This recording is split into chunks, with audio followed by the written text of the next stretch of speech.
committed no crime. Not his fault some lunatic pushed Derek Hoyt in front of a bus. Bail is set at $1 million. Next case. So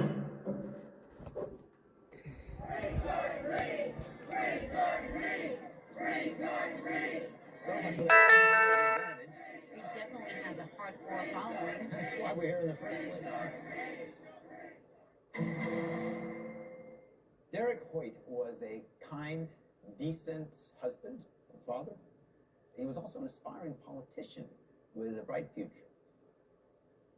So, in search of salacious headlines, the defendant created a false narrative that Derek Hoyt was a pedophile, that he was part of a depraved sex trafficking ring that preyed on underage children.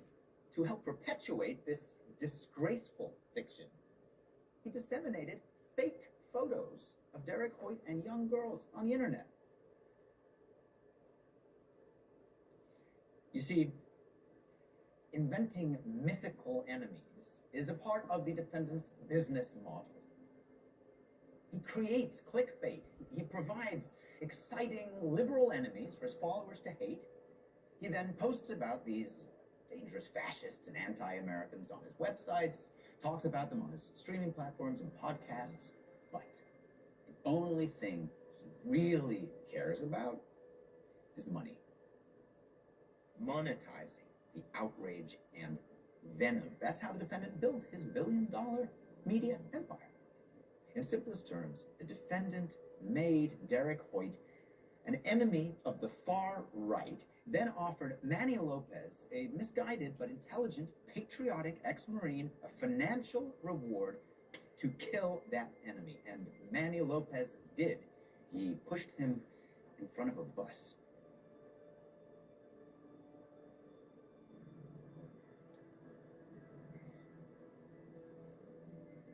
What's up, y'all?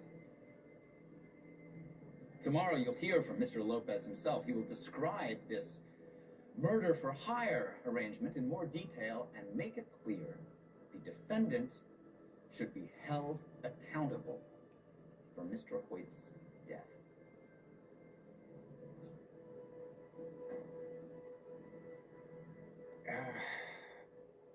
Sometimes murder trials can be complicated. Now, sometimes there's lots of science, blood evidence, contradictory testimony. But sometimes they're easy. The answer is sitting there right in front of you. It's so simple and clear, it's almost confusing. This is one of those cases. Manny Lopez pushed Derek Hoyt in front of a bus.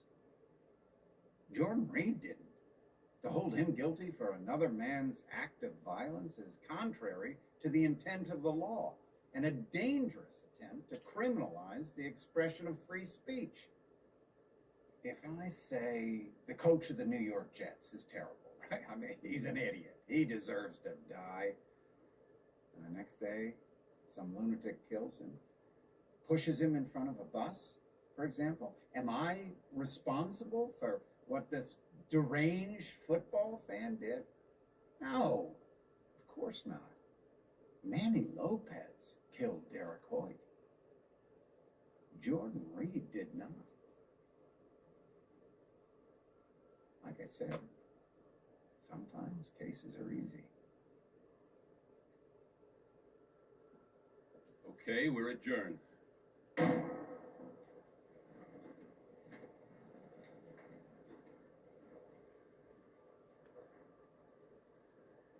Notify the judge. I'll head down to the hospital.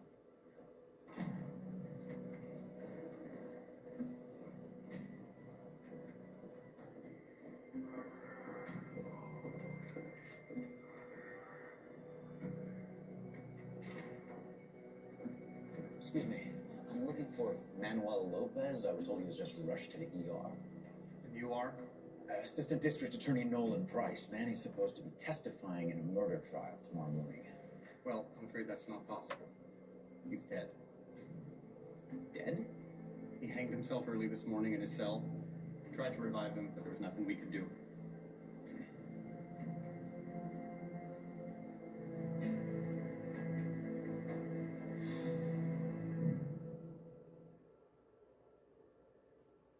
Honor, the people's case was predicated on Manny Lopez's testimony.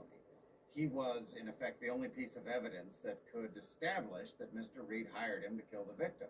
So without Manny, it's literally impossible to prove murder for hire. No Manny, no case. Simple as that. Mr. Price, is that true?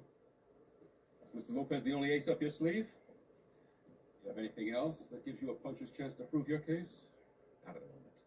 Then I'm going to grant the motion to dismiss. I have no objection to dismissing the murder for hire charge. But we'd still like to proceed with the lesser included offense, murder 2. Under what theory? Your client showed a depraved indifference to human life. This is ridiculous. Reed's lies, his posts, and photos incited Manny Lopez to commit murder. He knew, or should have known, that his repeated fabrications would likely cause one of his ardent followers to kill Derek Hoyt. Is this a joke? You want to try Reed for murder based on a series of stupid chat room posts? Exactly what I wanted. Chat room posts, social media rants, they're protected under the First Amendment. Jordan Reed can say whatever the hell he wants. He can talk about liberal cannibals and underage sex trafficking rings all day long. Your client yelled fire in a crowded movie theater and Derek Hoyt got trampled to death.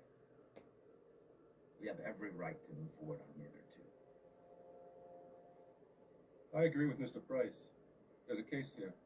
I'm not sure if it's winnable, but it's certainly triable. So, let's do it.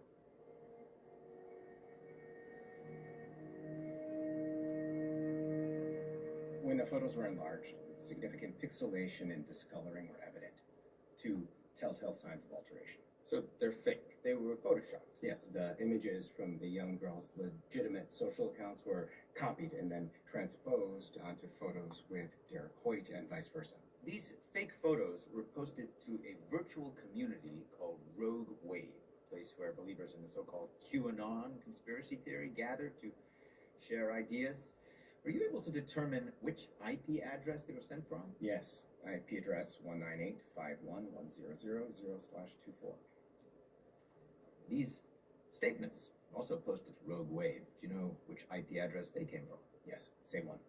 And were you able to trace that IP address to a particular office? Yes, it was located in a large corner office in a company called Audix, LLC. The nameplate on the door said Jordan Reed. Nothing further.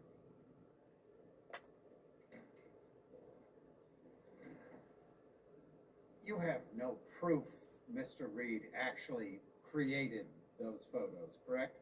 No, but they were sent from his computer. You also have no proof Mr. Reed wrote or posted those statements to Rogue Wave. I don't, but they were sent from his computer. Nothing further. We have the posts and the photos. It's not perfect, but it'll show that Reed wanted to incite action, and that his objective was to prompt his most zealous followers to commit an act of violence against Derek Hoyt. It's a good start. But we need more to bolster our theory of depraved indifference. We need to show Reed knew there was a strong likelihood Manny would kill Hoyt based on his outrageous posts, and only those outrageous posts. We have what we have. I mean, it'd be great if I had a beach house in Southampton, but I don't, so I make do with my cousin's cottage on the Jersey Shore for 3 days in August. We're asking the jury to convict someone for murder for spreading lies on the internet. This could be groundbreaking, like convicting Trump for the murders that took place on January 6th. We need to give the jury more. You know, Manny attended 3 recent rallies where Reed was the featured speaker. So, let's start there. Is that you standing beside Jordan Reed? Yeah, that's me. What you two talk about? Nothing too specific. Did he ever mention a guy named Derek Hoyt? No, who's he? He got murdered a while ago. The guy you stand next to, Manny Lopez, pushed him in front of a bus. Damn. That's crazy. Did Manny say anything to Reed that might suggest he'd do something violent? No, he barely talked. Did you guys talk about anything other than how screwed up the country is? Yeah, lots of stuff. Like what? The Knicks. Me and Reed were pissed about Kemba Walker being benched. They didn't talk about Derek Hoyt? or committing acts of violence. It was just a pleasant chat about life in America, circa 2022. According to Pond, they talked about everything but Hoyt or committing acts of violence. This is bad. It's exculpatory, too. I'm not so sure.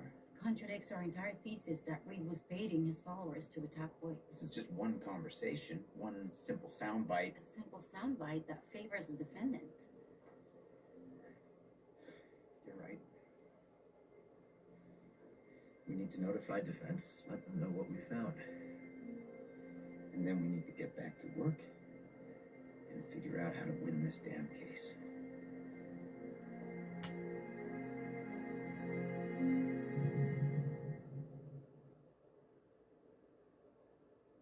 Did you attend a political rally at a restaurant called the Gray Lion on March 10th? Yes. At this event, did you happen to have a conversation with Jordan Reed and Manny Lopez? I did. What did you three discuss? We talked about how screwed up our country is. Can you be more specific? We talked about how much the liberals hate us. How stupid they think we are. If I dare to express a view contrary to theirs, I'm an idiot, a racist, homophobic. I mean, this is America. We should be able to express our views without being attacked. Did you discuss anything else? Yes. The New York Knicks. Did Jordan Reed ask you or Manny Lopez to commit an act of violence to help protect the country against the liberal cabal? No, sir. Nothing further. You weren't standing next to Manny Lopez the whole night, correct? Correct. You weren't standing next to Jordan Reed the whole night either. Correct. So it's possible Manny Lopez and Jordan Reed may have discussed something else, including committing acts of violence, correct? It's possible, but This wasn't the only political event Mr. Reed ever sponsored, correct? no, he puts on lots of rallies. Once a week, actually. How'd you find out about these rallies? Word of mouth, mostly. People usually text each other. Thank you. Nothing further. Get a subpoena for Pond's phone. We need to review his texts, then do a deep dive into every rally Reed's attended for the past few months, and then have detectives scrub the surveillance footage. We need a clip, a quote, a soundbite, something that reveals who Jordan Reed really is. Happy to do it, but why? Excuse me?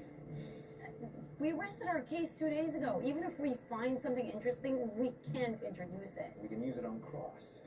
Once again, happy to do it, but there is no indication that Reed is actually going to testify. You really think the biggest media whore in America is going to pass up the opportunity to wrap himself in the First Amendment and provide free content for his media company? Not a chance. Get the subpoena and start scrubbing.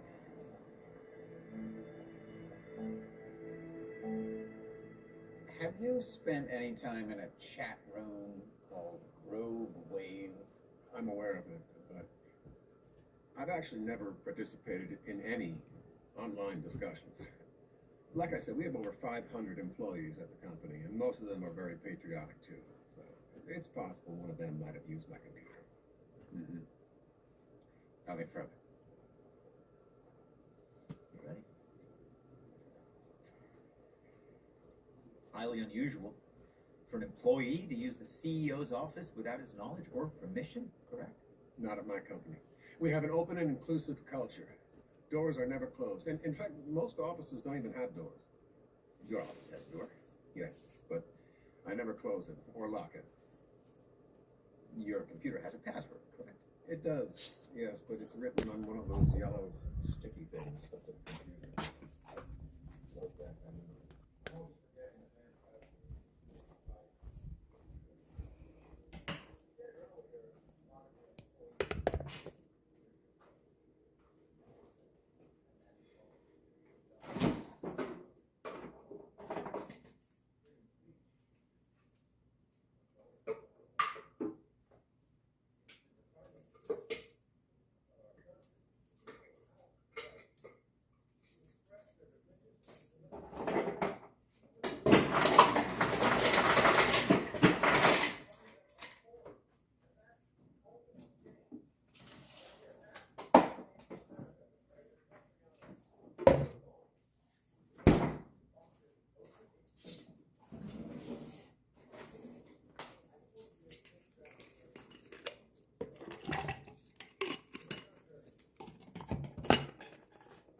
On the count of murder in the second degree, we find the defendant